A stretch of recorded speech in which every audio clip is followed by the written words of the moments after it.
Hey guys, this is Chris here, and today I'm going to show you how to draw a Japanese setting. So basically we're going to start off with a house. So you're going to want to start off with two parallel lines here on the side, and then you're going to want to do one that's not quite in the center, just a little bit off center, and that's going to be for the front of the house.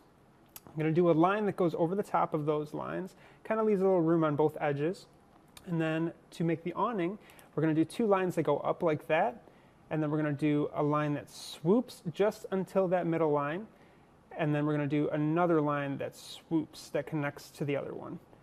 A couple lines going up, and then we're going to do the same thing here, connect all of these lines, and then the top of the house is going to be a little bit thinner than the bottom of the house, so you're going to start those lines a little bit closer together.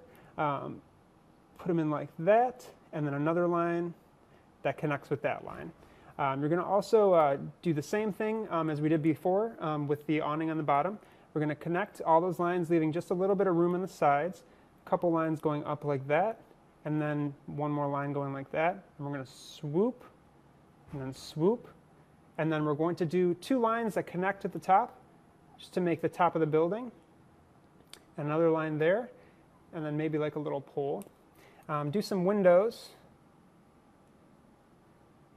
Basically like that, with almost like little triangles kind of, with the sides a little bit pushed out and just flat at the bottom. Do a couple more. And if you want to do some windows down here, some doors, you can do that. There's another one. It's the ground.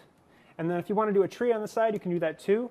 The tree that I'm going to do is going to be a little bit, it's not going to be as straight, so it's going to be a little bit of a weird, twisty, turny kind of tree. So I'm just going to do a little line like that, and then some lines going up like this for the branches. And then I'm going to get my green marker, and I'm going to flesh out the leaves. Maybe they go a little bit in front of the house, maybe they go behind the house, whatever you guys want to do, just get creative with it and kind of do your own thing. Maybe do a couple more branches at the top,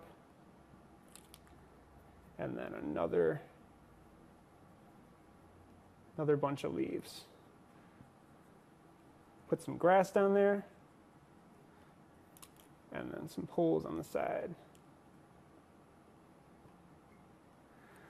Alright guys, and that's your basic Japanese setting. So good luck to you, and I'd like to see what you guys have to do.